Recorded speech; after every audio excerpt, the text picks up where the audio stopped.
My earliest memory of cricket was probably just in the backyard with my dad and my neighbours, just playing with a wind ball and a bat and just having fun. But never really thought I would be a cricketer.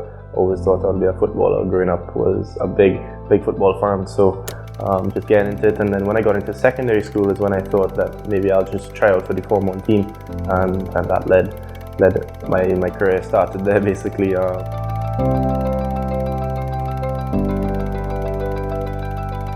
Club cricket has been a big part to play, especially for Queen's Park, with the facilities and the coaches. I coached for a long. It was a big thing for me getting into that club with the likes of Karen Pollard, Darren Bravo, Dwayne Bravo. There's a lot of people you can lean on and ask questions to. So it was definitely a big stepping stone and helped me a lot in my career. David Furlong, he helped me a lot with my fitness and batting. Long days in the Oval, basically was my first home. Also, the Pollard Scholarship, which I got to go to in 2017 to go and play for All Wimbledonians in the Surrey Division 3. I ended up with 760 odd runs with an average of 64. Taught me a lot of discipline about my batting and definitely made me into the cricketer I am today on and off the field. Come on! From my club cricket season, going into my first class debut, my first year, it wasn't the greatest. I played 8 games out of 10. Openly batting for a few, I scored 310 runs at an average of 21.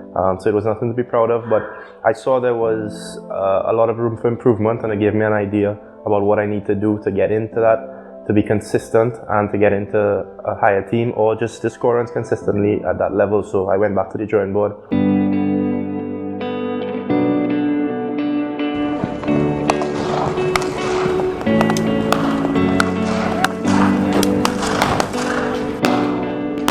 Long hours again, spent so many days, long hours in the Oval, did some long distance running, had a few injuries which taught me that swimming is very good for you, because I couldn't really run when I had those injuries, so I had to do a lot of swimming.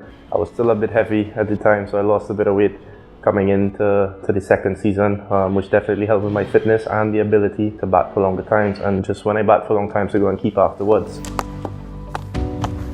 Some of the goals that I set for myself was to get that first 100, that first class 100 as early as possible, and I did that in the first game. Thankfully I got that one under my belt. It led me to do a lot of good things that season and put myself on the radar to be able to be called for the Tour of England.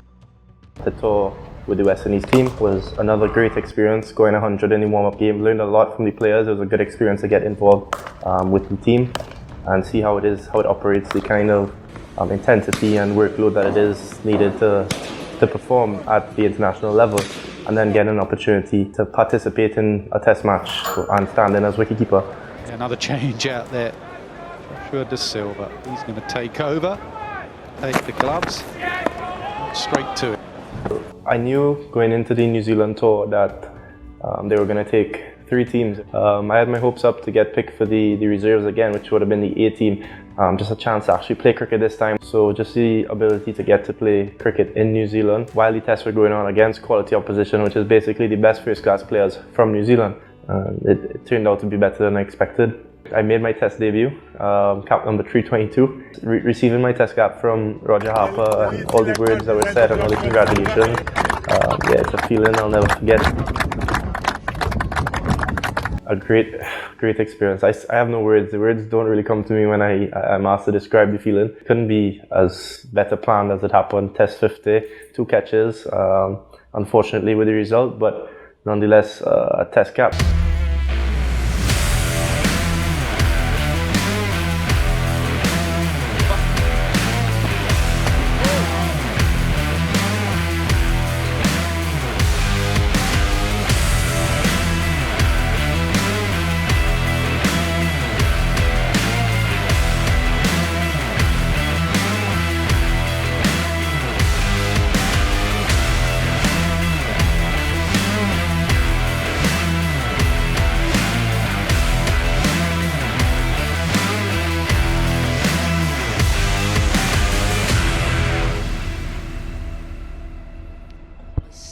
A 50 on debut, and there'll be 4 more of them. That'll get him to within touching distance.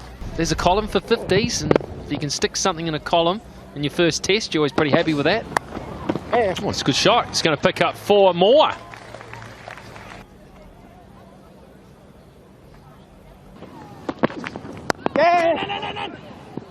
and then I was on 49, and it was the first ball of the over. Trent Bolt was bowling, one just on the legs, clipped it, easy single, turned it down. Got a lot of stick for that from family, friends, everybody wanted my head. A few moments later, Ross Taylor comes up to me and he says, Josh, look, it's a test 50. Get that run, and then whatever else happens after that, don't be a hero. Whatever else happens after that, then you do it. I'm like, all right, no problem. So I'm on 49 for about 10 minutes, and Jameson was at short mid wicket. So I asked him, am I ever gonna get this? I should have taken that single. He was like, yeah, probably. And I'm getting a bit nervous. I'm not gonna lie. I'm getting a bit, am I gonna get it? And then eventually I get one that takes the inside edge and straight to square leg, and yeah, I get the single. And risky, but that's 50 on debut. What's next? What's next is what I'm in control of. So my fitness, scoring runs, keeping, when given the opportunity to score runs, that's what I'm in control of. So bettering myself on and off the field, my fitness and all those things, just keep improving in every aspect of my game, and working towards all of my goals in the future. Yeah, definitely want to be a role model for youngsters and show them the pathway and the journey that I went through from where I was and to where I am now. That's my inspiration. I love making the videos. I love the whole process of it. I get a lot of help from my friends, and yeah, it's something that I enjoy doing, and I hope that you enjoy watching it. So like, comment, and subscribe. Make sure you support me. It always helps me grow. But yeah, I really hope you enjoy all the content I put out and everything that I show you guys on here.